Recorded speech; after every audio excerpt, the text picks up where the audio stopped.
வணக்கம் நண்பர்களே, welcome to நல்லவன் டிவி. 2026 பொங்கலுக்கு விஜய் அவர்களோட ஜனநாயகன் படம் வருது. அதே தேதியில சிவகார்த்திகேயனோட பராசக்தி படமும் வருது.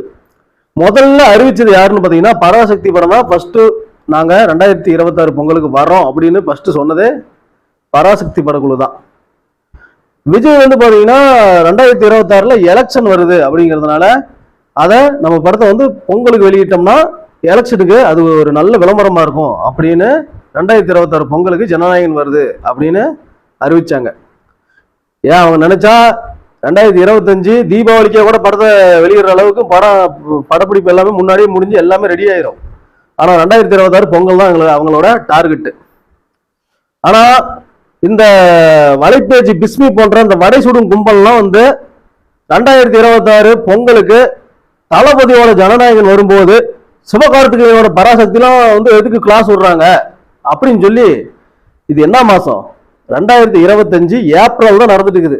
இன்னும் இந்த மாசமே முடியல. இன்னும் அடுத்த வருஷம் பொங்கலுக்கு 9 மாசம் இருக்குது. இப்பவே கதற ஆரம்பிச்சிட்டானுங்க. ஜனநாயகன் படத்தை கூட பராசக்தி படத்தை எப்படி விடலாம்? சிவகார்த்திகேயனுக்கு கோட் படத்துல விஜய் துப்பாக்கிலாம் கொடுத்தாரு, எல்லாத்தையும் வாங்கிக்கிட்டு இப்ப வந்து விஜய் கூடவே வந்து கிளாஸ் விடுறாரு. என்ன ஒரு நன்றி கெட்ட செயல்! சிவகார்த்திகேயனுக்கு இதெல்லாம் அடுக்குமா? நீ நாசமா போயிரு அப்படின்னு சொல்லி சாப்ப விட்டுக்கிறானுங்க இந்த வலைபேச்சு வடை கும்பல். ஏன்னா பரதேசி, நீ வந்து நிஜமா நீலாம் ஒரு யூடியூப் சேனலா இல்ல என்னடா? இந்த பீலா பிஸ்மி வாய இதே மாதிரிதான் பாத்தீங்கன்னா 2023 பொங்கலுக்கு துணிவு படமும் வாரிசு படமும் வந்தப்ப அஜித் வந்து பிளான் பண்ணி தன்னோட படத்தை வந்து விஜய் கூட மோதணும் அப்படின்னு சொல்லி இறக்குறாரு அப்படின்னா. அதாவது இவன் இப்படி சொல்றதுக்கெல்லாம் காரணம் என்ன அப்படின்னு பாத்தீங்கன்னா, விஜய் படம் வெளியாகுதுன்னா அது வந்து தனியா மட்டும்தான் வெளியானா மட்டும்தான் பயங்கரமா ஹிட் ஆகும். அந்த படத்து கூட ஏதாவது ஒரு படம் கிளாஸ் விட்டாங்கன்னா விஜய் படம் டம்மி ஆயிரும், அந்த படம் ஹிட் ஆயிரும் அப்படிங்கிறது உண்மை. ஏன்னா கடந்த காலங்கள் வரலாறுலாம் எடுத்து பாருங்க. பிகில் படமும் கைதி படமும் வந்துச்சு. எந்த படம் நல்லா சூப்பர் டூப்பர் ஹிட் அடிச்சிச்சு? கைதி படம். பீஸ்ட் படமும் கேஜிஎஃப் 2 வந்துச்சு. நிலைமையே நான் சொல்ல தேவையில்ல, அது எந்த படம் ஹிட் ஆச்சுன்னு உங்களுக்கே தெரியும். அது ஒரு எக்ஸாம்பிள். அடுத்து வாரிசு படமும் துணிவு படமும் ரிலீஸ் ஆச்சு. விமர்சன ரீதியாகவும் பாத்தீங்கன்னா துணிவு படம் தான் ஹிட் ஆச்சு, வசூல் ரீதியாகவும் துணிவு படம் தான் ஹிட் ஆச்சு. வாரிசு படம் அப்போ ஒரு வடை சுட்டாங்க, 360 கோடி வசூல்னு.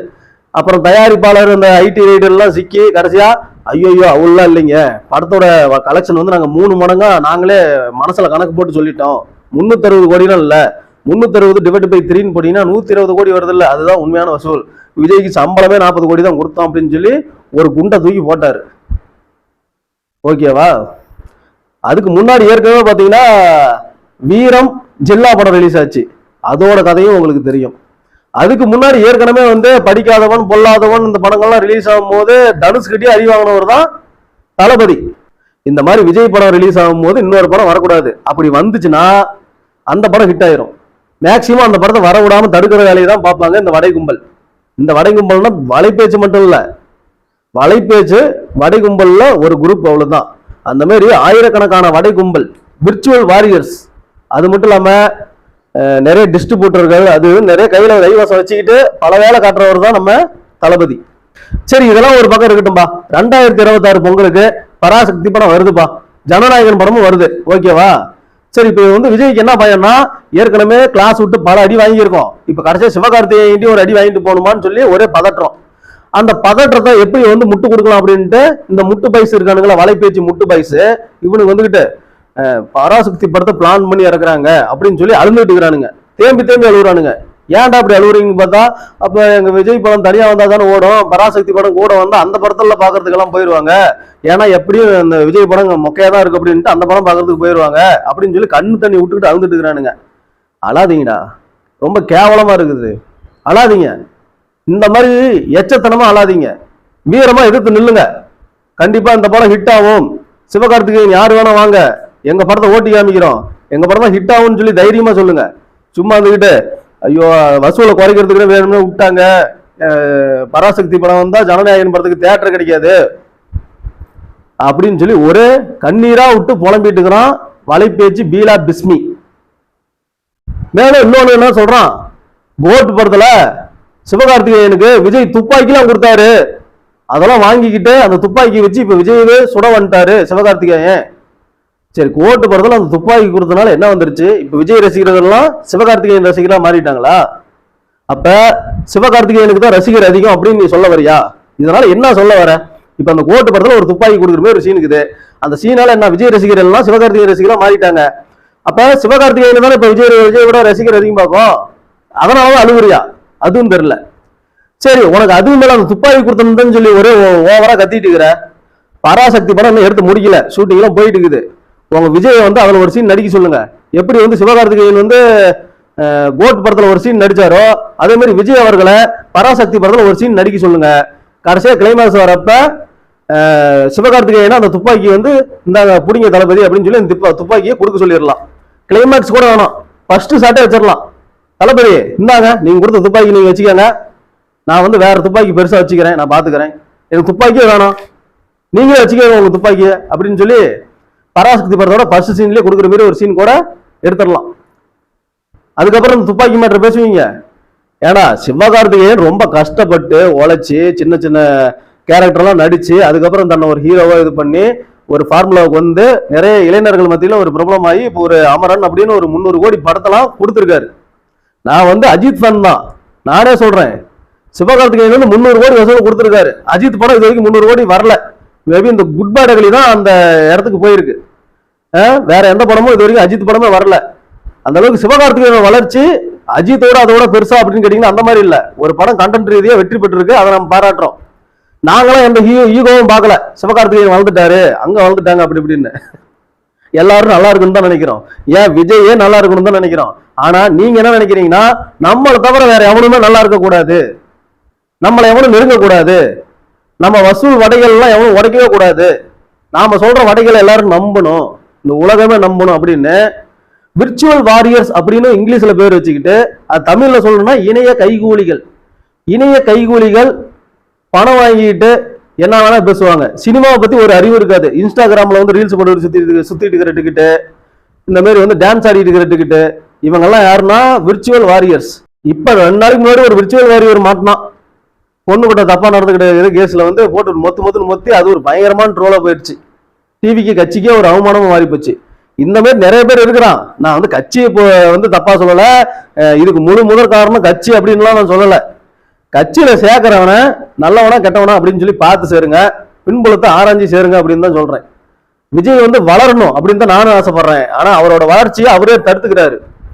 விஜய் ரசிகர்களே போதும் விஜயோட வளர்ச்சியை தடுத்து நிறுத்தி அவரை மீண்டும் அரசியல்ல இருந்து சினிமாவுக்கு கொண்டு வரதுக்கு விஜய் ரசிகர்கள் தான் முக்கிய காரணமா இருப்பாங்க.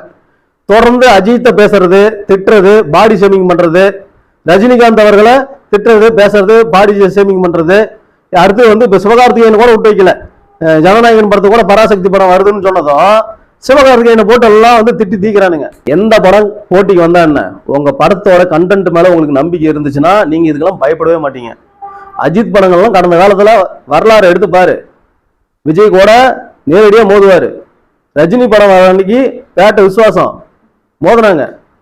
ரிசல்ட் என்னாச்சு? 2 படமும் ஓடுச்சு. அதுல அஜித் படம் கொஞ்சம் சேர்ந்து ஓடுச்சு. ஆனா அப்ப கூட பாத்தீங்கன்னா சூப்பர் ஸ்டார் ரஜினிலாம் வந்து எதுவும் பொறாம பண்ணல, எதுவும் பண்ணல, வாழ்த்து தெரிவிச்சாரு. அந்த படமும் பார்த்தேன், நல்லா இருக்கு, குடும்ப கதையா இருக்குது அப்படின்னு சொல்லி வாழ்த்து தெரிவிச்சு அந்த டைரக்டருக்கு சிறுத்தை சிவாவுக்கு உடனே வாய்ப்பு கொடுத்தாரு அண்ணாத்த படத்துக்கு. புரியுதுங்களா?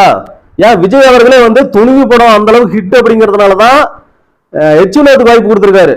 ஏன் வாரிசு டைரக்டர் கொடுக்க சொல்றது? வம்சிக்கு வந்து கடைசி படத்தை கொடுத்து எடுக்க சொல்றது? ஒண்ணு மட்டும் நல்லா புரிஞ்சுக்காங்க. நீங்க சொல்ற வடை மட்டும்தான் எங்களுக்கு பிரச்சனையா இருக்குது, நீங்க எங்களுக்கு பிரச்சனை இல்லை. உண்மையா நியாயமா இருந்தீங்கன்னா உங்களுக்கு எங்களுக்கு எந்த பிரச்சனையும் கிடையாது. வடை வந்து நீங்க சுடுங்க, உங்களுக்கு மட்டும் சுட்டுக்கிட்டா பரவாயில்ல. எங்க படம் 1000 கோடி அப்படின்னு சொல்லி நீ வடை சுட்டுக்கா. ஆனா இன்னொரு படம் அது மாதிரி ஓடவே இல்லை, மொக்க படம் அப்படின்னு சொல்லி ரிவ்யூ சொல்றது, தாழ்த்தி பேசுறது, அஜித் அவர்களோட பெயரை கெடுக்கிற விதமா பேசுறது, ரஜினி அவர்களோட பெயரை கெடுக்கிற விதமா பேசுறது. இப்ப அதுக்கு அடுத்த இடத்துல யாரு? சிவகார்த்திகேயன் வளர்ந்து வராரா? அந்தாலேயே ஒரு போடு. சிவகார்த்திகேயனை பேசுறது, நன்றி கெட்டவருங்கிறது, துப்பாக்கி கொடுத்தும் வாங்கிட்டு நன்றி கெட்டு படத்தை வந்து பொங்கலுக்கு கிளாஸ் விடுறாரு அப்படிங்கிறது. ஏன்னா அப்படிலாம் பார்த்தா சினிமாவில் யாரும் படத்தை ரிலீஸே பண்ண முடியாது. விஜய் படம் மட்டும்தான் ரிலீஸ் ஆகணும் பொங்கல் தீபாவளி அப்படின்னாவே.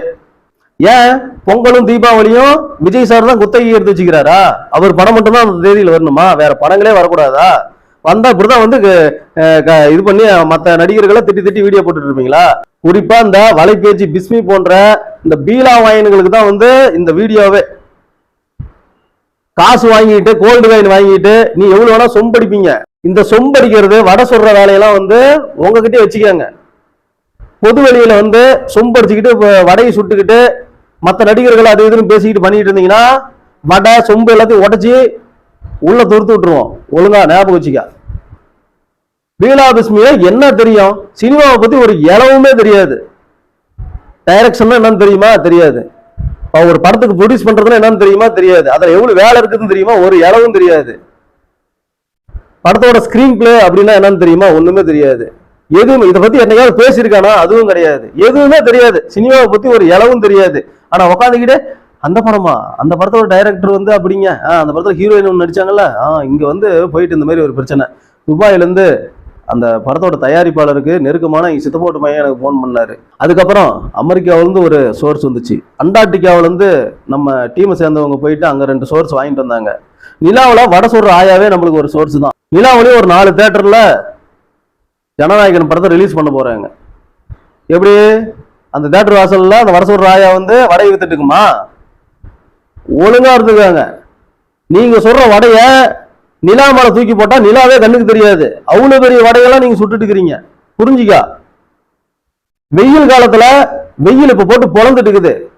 தயவு செஞ்சு உங்க வடை வந்து ஒரு வடை நல்லா சுட்டு தமிழ்நாடு மேப்புக்கு மேல மட்டும் சும்மா லைட்டா ஓரளவுக்கு ஆதாயத்துல வச்சீங்கன்னா வெயில் தாக்கத்துல இருந்து மக்கள் எல்லாம் பாதுகாப்பா இருக்கலாம். தமிழ்நாடுன்னு நான் சொல்லிட்டேன், சாரி, இந்தியாவுக்கு மேலே வைங்க. இந்தியாவுக்குள்ள வெயில் வந்து உச்சகட்டமா போயிட்டு இருக்குது. இந்தியாவையே வெயில்ல இருந்து காப்பாத்துறதுக்கு ஒருத்தரால் தான் முடியும். இந்த வடை வாரியர்ஸால தான் மட்டும்தான் முடியும். தயவு செஞ்சு உங்க வடையை கொஞ்சம் எல்லாரும் சேர்ந்து கொஞ்சம் மேல வைங்க. வெயிலாவது குறையட்டும். மழை வரும்போது எடுத்துருங்க. மழை வந்தா பூமிக்கு நல்லது. வரட்டும். மழை வந்தா உங்க வடை ஊறி போயிடும் அப்படின்னு நினைக்கிறீங்களா? சாதா வடை தான் ஊறும். வடை வாரியர்ஸின் வடை ஊறாது. இந்த வீடியோ உங்களுக்கு பிடிச்சிருந்தா வீடியோ லைக் பண்ணுங்க, ஷேர் பண்ணுங்க. நன்றி, வணக்கம்.